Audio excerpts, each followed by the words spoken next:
Blake Spencer, at only 42 years old, sees himself as one of the old guys now.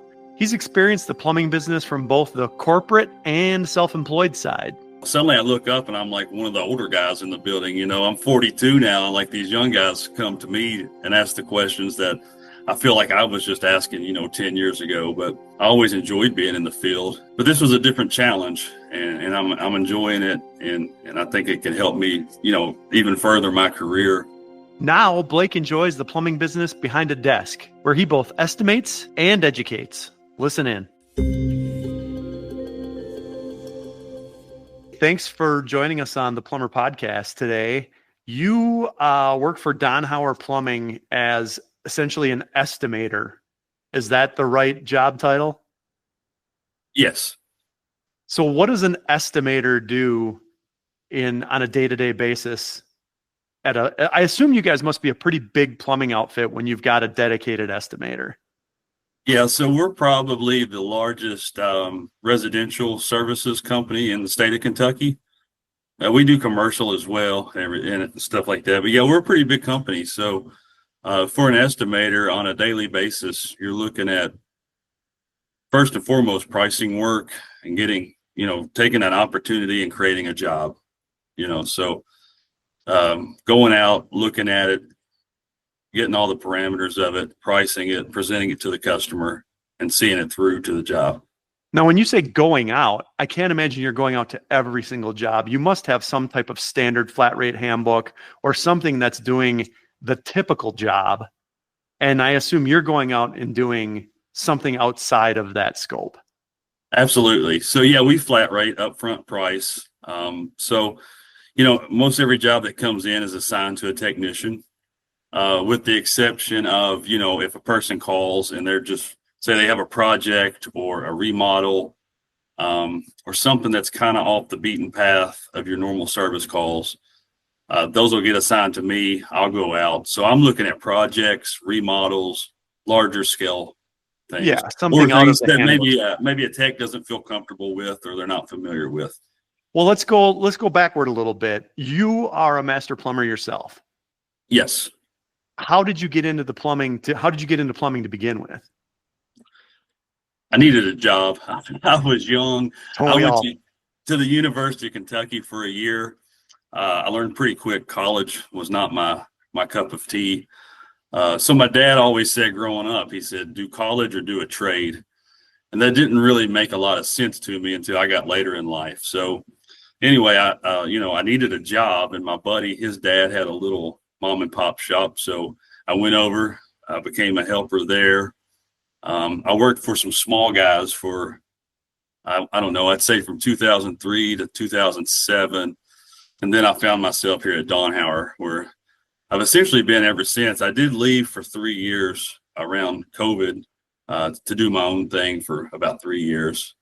And then I got offered this position. So I decided to come back. You say do your own thing. You ran your own plumbing business? I did. And I think that's challenging for one-man shows because it's hard to be everything. It's hard to be customer service, scheduling. Is that where maybe you decided that, there's some security in a position with a big company versus trying to run the whole show? Yeah. So, I always enjoyed my time at Donhauer. It wasn't a matter of leaving here because I didn't want to be here anymore. I think all of us in the trades have that itch to try it on our own for the most part. And, looking back, I kind of look at it like those 3 years, I developed a lot of relationships and great experiences. But the experience that I got from doing all the hats, I think helped me take the next step in my career with a company. It kind of got you ready for this role you're in now? Sure, absolutely. Because, for one, I'm pricing jobs, which when you're on your own, you have to price the jobs. You do a bit of project managing, leading the techs through the job to help them in any capacity they need, which is the same working for yourself. Working for yourself, you're finding opportunities and then you're closing them out. So it taught me a lot of those skills that I use daily here at this new role. So when you're doing the estimating, are you following some type, again, we talked about like flat rate pricing or some type of typical guide. What do you use? Is there some type of software involved, or is it literally like a walk in and a walk through and paper and pen and going back and figuring it out? So we use Service Titan. Okay. So, our technicians, they're using a lot of book pricing for pretty straightforward stuff, a garbage disposal, a hose bib, toilet, water heater, so on and so forth. Most of the stuff I look at is not so cut and dry. You're repiping a building or adding this, subtracting that, moving this. So it's not necessarily flat rate. So so most of my background is in new construction before I came over to the service side. So I lean on that experience a lot to develop a scope of what we got to do, how long that'll take, what all it entails. That was the root of my question is, are you going off of a blueprint? Are you like all the above? Because estimating a new project is a different animal. And if you're wrong, it can cost you, Sure. So you get a little bit of everything, really. Some people's got a nice blueprint. They got an architect. They got the whole 9 yards. Some people have an idea in their head, and you got to really work with them to draw that idea out, because, without a plan, it's hard to price it. So that's kind of my challenge is trying to get past those roadblocks so that when the guys get out on the job, there's not so many hiccups and interruptions along the way. Yeah. I mean, it seems like almost everything you'd look at, you'd be like, okay, time and materials, Right. Yeah. That'd make life simple, but it sure would, wouldn't it? For sure. For your side. How have you seen, not that you've been in the estimating side a long time, but has this changed over the last 10 or 20 years, the estimating side of things, or is it still just kind of the same basic figuring out your time and materials and trying to put that into paper? Well, we've got some challenges now that maybe we didn't have then.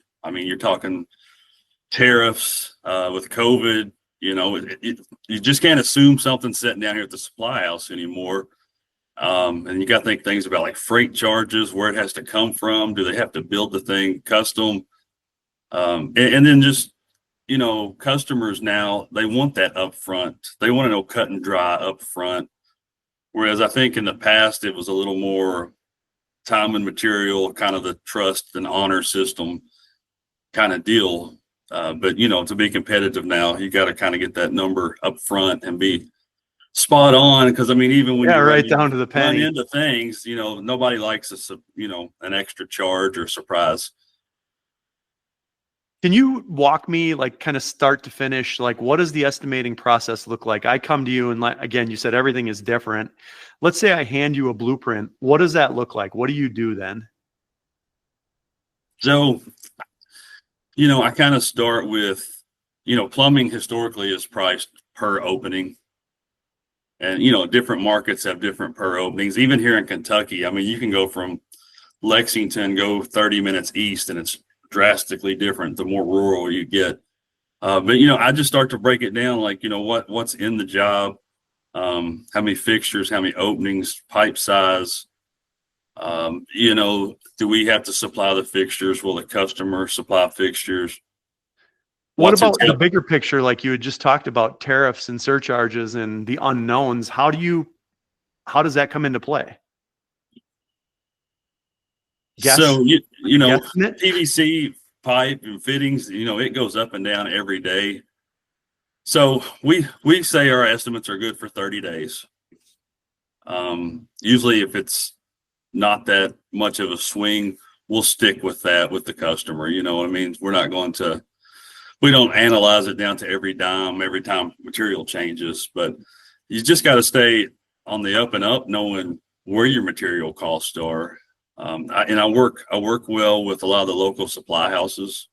I've got some sales reps at those places. I'll even go as far as making up a material list of what I would think the job would take, send it to them, and get like real-time pricing on materials. I would think, being the size of the company there, you probably have some volume advantages that maybe other plumbing places don't have. Oh, sure. Yeah, we get some pretty good pricing. Yeah, I mean, if your size helps in that respect, so those supply houses are probably more receptive to being flexible with you, I would think, which probably helps your job out a little bit. Sure, it does. Kind of gives me a competitive edge, you know, up front. When you said you were there, you were at Donhauer and left, and then came back. What were you doing in your role before? Were you always an estimator, or did you come back to accept this position? No, so I was new construction. I ran a new construction truck from pretty much 2008 to 2019, 20, somewhere in that ballpark, right in the middle of COVID. I came over on the service side and worked on this side for a little bit. And just some stuff going on in my personal life and everything. I thought that was as good as time of any to take that leap and to try my own gig. So you went from though being a guy in the field to now being let's call you a desk jockey, for lack of a better term.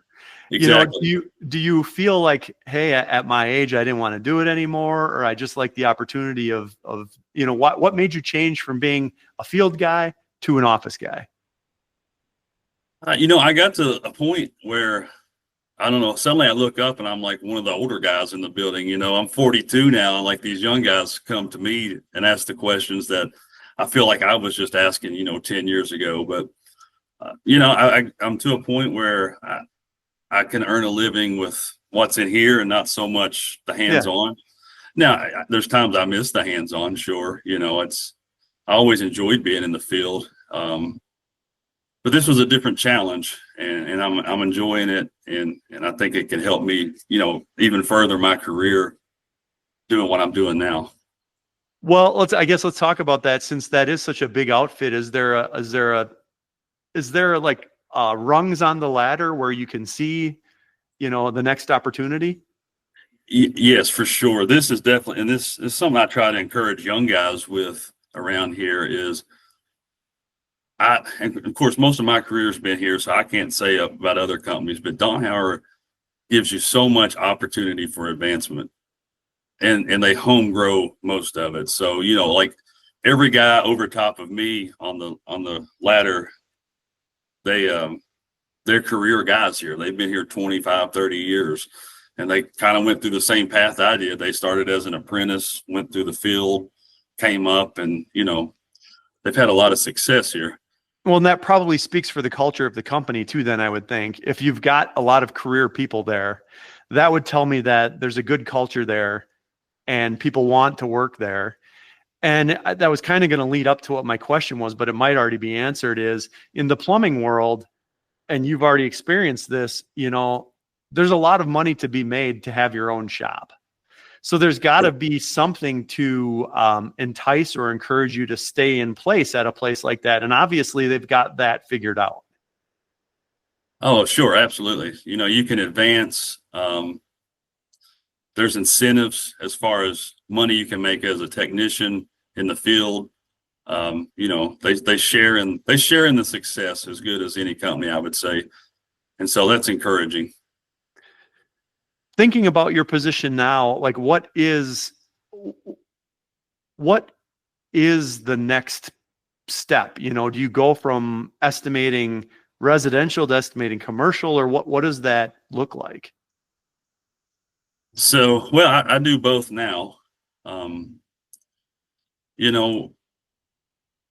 There's, we have GMs, we have some different level of management, we have sales management and that kind of thing. But I'm enjoying what I'm doing, so I'm not in a rush to get out of this chair. But I definitely think it's a good resume builder, for the next step. Because, like I said, home services it's a churn, man, and it's constant chaos and moving parts, and so you got to wear a lot of hats. So at the end of the day, everything gets taken care of. With the size of Donhauer, I saw that they're doing, they're not only doing plumbing, they're doing electrical, they're doing sewer and drain, they're doing all of those things. How do you collaborate with those other divisions? Like, if you're doing the plumbing estimating, I was sure as heck hope you're getting the electrical too, that type of thing. How do you make all that work together? So, we were always Donhauer Plumbing. And then we picked up HVAC. We have HVAC department, and then electrical is the newest, and so it's kind of in its infancy.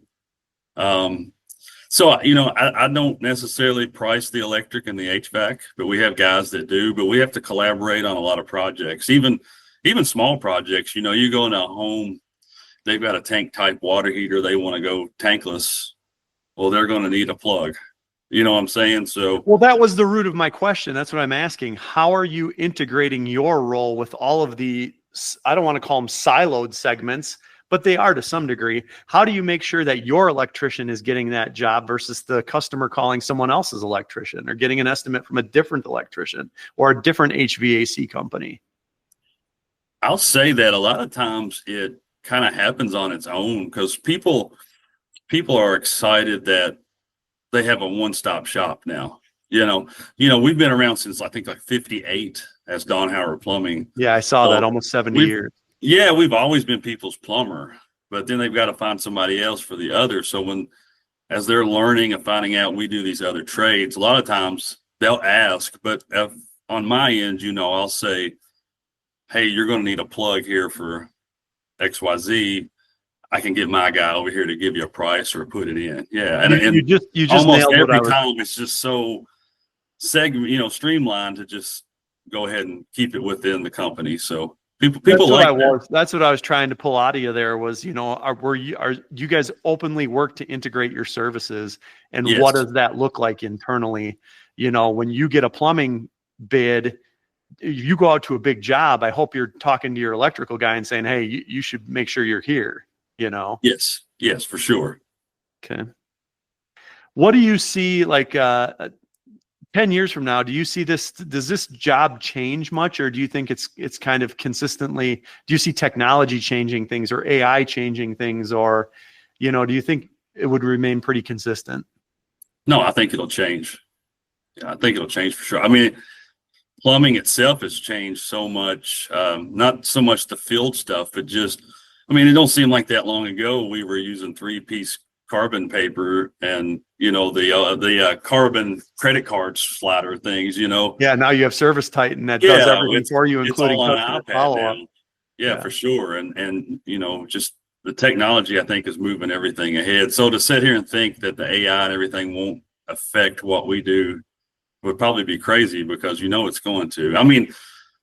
I even use ChatGPT to help me out with some wording on things and stuff like that. So yeah, I can definitely see it changing the game a whole lot.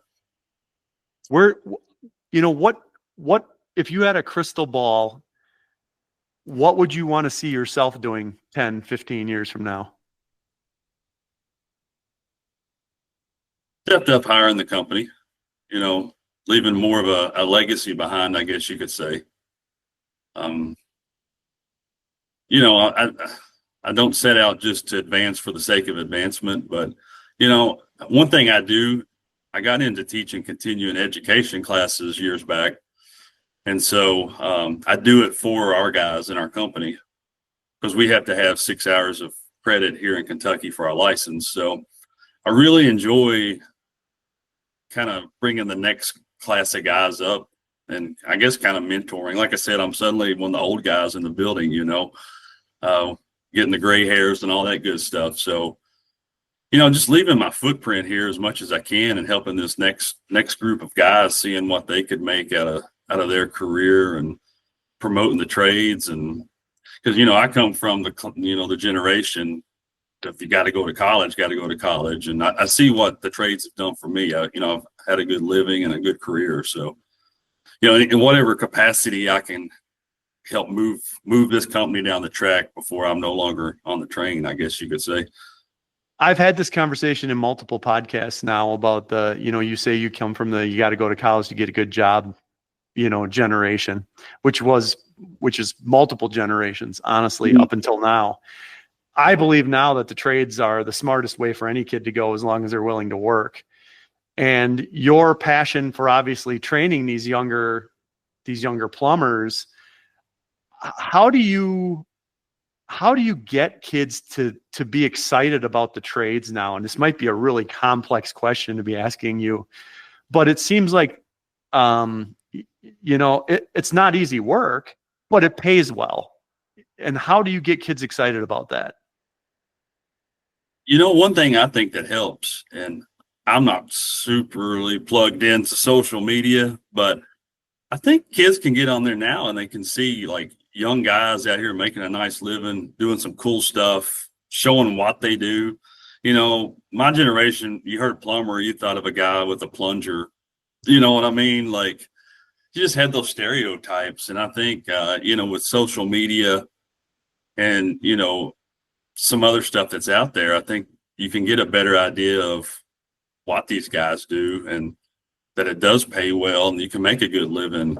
The younger generation, the younger guys, 18-year-old guys, a lot of times they're just looking to make good money, buy a nice truck and have some running money, and if they see guys their age or a little older doing that, and I think it encourages them for sure. But I do think there's been kind of a shift in that perception.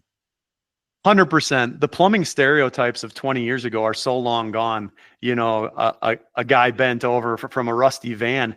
You look at Donhauer and the professionalism in their equipment and their logos and their vans. And honestly, in my opinion, that's the majority of plumbing companies now.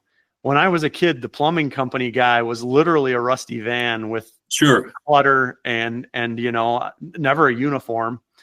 And now I think it's the exact opposite. If you're the rusty plumber guy, your phone's not ringing. No.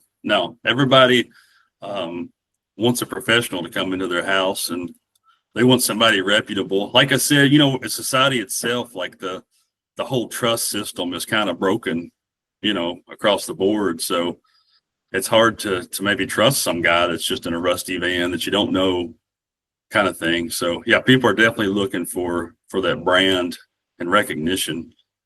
Mm-hmm. Going backward a little bit you were talking about that you teach the young kids and they need 6 hours of continuing ed. You must be certified somehow I am. So I got certified. I've been doing it probably 10 years now. So it wasn't super hard. I just had to submit some stuff to the state and got approved as an instructor. So I did some various classes, and then I just kind of got to where I just do it for our company now. So every winter, when Saturdays are snowy and cold and not a whole lot going on, I'll do 4, 5, 6 Saturdays of classes so everybody gets their hours in. Well, and that's integrated internal into the company too, which makes it easy. So there's no excuses for the employees not to be up to speed. Yeah, and especially since COVID, we can do it on Zoom. So it's like you don't even have to leave your living room. So yeah, nice. Helps keep everybody compliant, keep their licenses up to date, all that kind of stuff we need to do. Valuable asset for both the company and the employees. Sure. Well, I appreciate your time today, and thanks for giving us a little bit of insight on Donhauer and the estimating and your background, and appreciate it. Thanks for having me on here. I appreciate it. To learn more about Blake and Donhauer Plumbing, visit donhauerplumbing.com. Please like and subscribe to keep more of this great content coming.